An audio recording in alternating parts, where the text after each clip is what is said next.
What's going on, everybody? It is Charlize Walker of Lisa's Business Enterprise, your professional resource consultant. I provide resources for as a service, a notary public, a proctor, a resume writer, and job prep virtual facilitator. So today, what I want to do, I want to use my platform because, guys, I've been working in HR. Or if you don't know, I've been working in HR for a very long time. I've been working in HR now for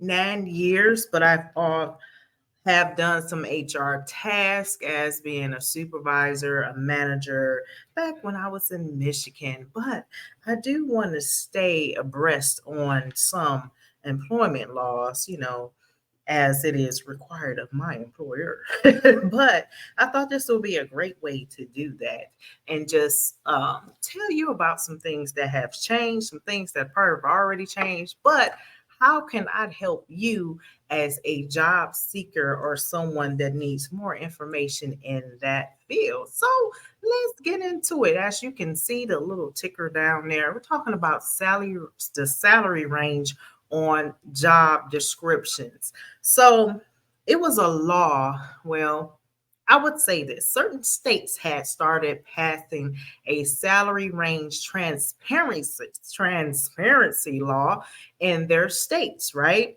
And so I love the idea because you're applying for positions and you just don't know what you want to put down as your salary requirement. This weeds out the stuff. If you want to do what I do, or it is different facets of HR or different facets of jobs that you're in.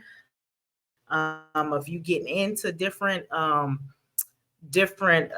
careers, get into a job, you will know. But not every state has passed the laws. Currently, right now, there are 8 states that has passed it and enacted it, or it will go into enforce later on this year. But the first state that has passed this law is California. I'm almost kind of surprised, but I'm not at the same time. Yeah, if anybody is working in California or work for California, California could be a little difficult, but I am just so glad this is happening. Or you may have seen the salary requirements if you're a job seeker and you're applying to jobs on job descriptions now. And they are um 8 states. Some of them, like I said, later on in the year, it will go into effect, but 8 of them are firm, like we're going to do this. But just for instance, say if you're a job seeker and you say, well, this position that I applied for is not in California. Some companies had to, as I see, some companies just said, we're just going to put it all across the board because they may have other positions in other states. Our home office may be in California, but we're just going to put it on. We're just going to just set the standard across the board wherever we put out a job description, even if it's in um, across in Rhode Island. I don't think Rhode Island is on the list, but if they're having a job position in Rhode Island, they're putting the salary, the hourly salary on the job descriptions. Now, the reason I see in our research that they did it to get the playing field even for women. As you already know, sometimes our glass ceiling is down here and men is up there. So they want to even out the playing field now. So I think it's a great thing to know because and I'll say this, it's a great thing to know when you're applying, but if you're a recruiter on the other end, that weed out a lot of work that you don't have to do. But then there's still some people that's going to apply and say, "Oh, I see it was stopped at 75,000. I'm trying to see if I can get 80,000."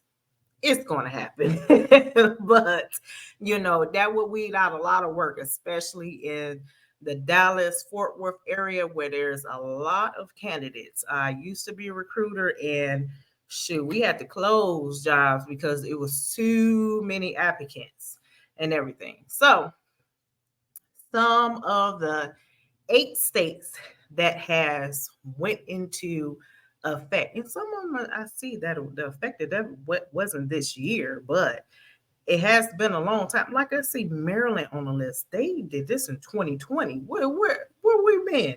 But they have different laws of posting what the requirements are. So it may say we're going to post the requirements, but we're not going to post what the benefits are on that as well. So it depends on the state. So it has on here, and I'm just looking at AmericanProgress.org, some quick facts, but it's other, if you go to, it's other information on here. This is a load of information. So, of course, California, Washington, Rhode Island went in effect January 1st. Nevada and Connecticut, Colorado, they all went in effect 2021. I've never applied in those states, but I'm pretty sure somebody was like, oh, it's already in our state. New York is going into effect later this year, September 2023. So some of them I do see that if they have a certain amount of employees or something like that, or how many people applied or anything, they will post it. Or again, it's attached to different things like this one, what information they're going to share, like the wage range for the position for which the applicant is applying to.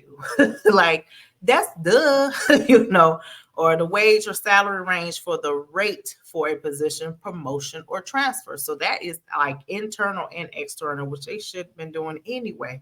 But again, I really think this will help in the job search, job seekers, and everything, to be able to get prepared and again weed out those people that that are looking for jobs, or recruiters that have to go through many applications and stuff like that, or not. So hopefully this is something that will help you with more information. I would personally would like to see that across the board, like no matter what state is in, they ought to just post the salary, the hourly rate, or something already in there, because you don't want to waste your time. I hated one thing when I was in applying for jobs as a job seeker. I hated to get on the phone and you go to an interview and they ask you your salary requirements, and they will end the whole conversation if you seek too high. If you seek too low, we still gonna go. And they might save on a budget. But that is one thing that I did not like. I don't like putting my salary requirements on in the application either. Because I feel like your resume, which is the summary, you will see what I'm worth and see what you're looking for and everything. But it's not all like that. I know companies operate on the budget and everything. So, however, if you are in need of professional resume, I'm thinking about going back to doing just general resumes, but I am known to set up resumes into your career. So, like if you're into HR or something like that, or different type of careers, that helps me research, helps me get better, definitely reach out to me. What you could do is go to lisasbusiness.com and you go to, say, resume reminder, virtual facilitator tab, and you can go down. Also, if you watch this video in full, you're already at the end here, you're going to get a coupon code to get some money off of there too, as well. If you need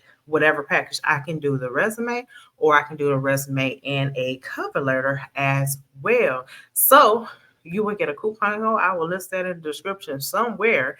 But I will thank you for watching this broadcast, and I will soon post another video very soon.